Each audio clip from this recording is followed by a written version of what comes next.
Here with Jordan Less, winner of the 10th CDGA MidAmateur Championship here at Kemper Lakes Golf Club. Jordan, give us your initial reaction to winning this event. Yeah, like I had stated earlier, growing up in Illinois, the level of competition through junior golf is really strong. Obviously in college, the college guys, and playing against other amateurs, and this week learned that the mid-amateur game here in Illinois is just as strong, playing against guys like Charlie and Danny. So yeah, it was good to see that competition. Before we get to today's championship match, let's go back a bit. You won the CDGA Amateur in 2019, you were in a playoff for the state amateur title in 2021, then you tested the professional ranks. Just take us maybe from that time period to now and where your golf journey has been. Yeah, so actually that was 6 years ago at Glenview against David Perkins, another playoff there. But yeah, so game was really strong. Finished up my college career. That was kind of in the middle of it. Had a good senior season at Northern Illinois. And then yeah, it was a decision to turn professional. Played a few years out on the Dakotas tour. Did a bunch of Monday qualifiers, Q school every year. And really it just came down to the fact that 3 years went by. I was in the same spot and didn't want to blink, and another 3 years had been by. So yeah, now we're here now, got my amateur status back, and pretty much really just as motivated as ever to be back and getting in practice a few nights a week, and then yeah, just play when I can. Gotcha. So this morning in the match with Charlie, through 8 holes, you were at a 2-down disadvantage. Then you managed to win 4 holes through kind of that turn area to take a 2-up lead through 14. What kind of shifted around the turn there, and what was working well for you? Yeah, I don't know necessarily. Obviously it was a shift in score, but it was a couple under par at that point, even being 2 down to Charlie. He was playing some really good golf out of the gate. And yeah, I just knew I was driving the ball really well. Saw some good lines on the greens and really just kept to it. I had like that this week. I've liked that kind of that turn stretch.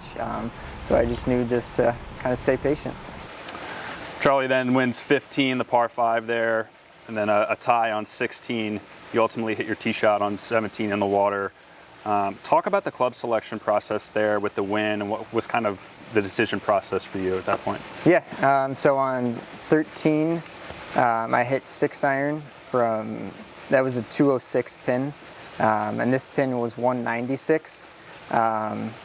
Slightly similar wind direction. Flew it past the pin on 13, so went down to 7, and just didn't think there was that strong of wind, and yeah, came up short, looked good in the air, I thought it was, and then so yeah, that second tee shot I hit went to the 6, just a lower ball flight. You then bounce back, you tie 18 to force a playoff there, and then you make a big up and down on the first hole to continue the playoff.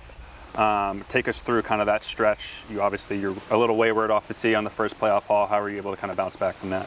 Yeah, had 140 in from that right side into the first playoff hole.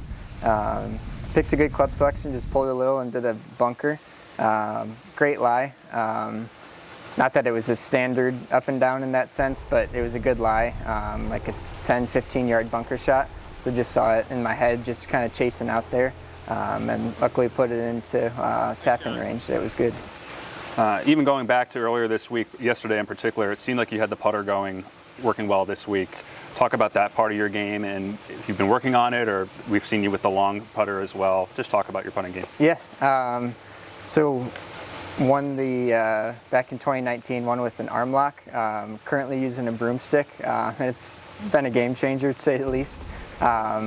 Just with it being so upright and heavy, you almost just take it back, and then the putter head pretty much swings itself from there. So it takes a lot of thought of stroke or mechanics out of it, and it's all just really speed from there.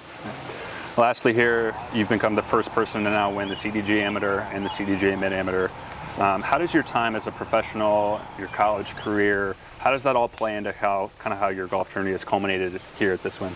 Yeah, I think it really just comes down to experience. In college, had a few close runs at winning some college events, collegiate events, and didn't get it done. And I think it's just really just building on all of that. And now being out here, as a mid-amateur. I know a lot of guys aren't able to practice every day like I was when I was an amateur and professionally. So I just got to put in the trust that the work I do is efficient, and yeah, it's a good week.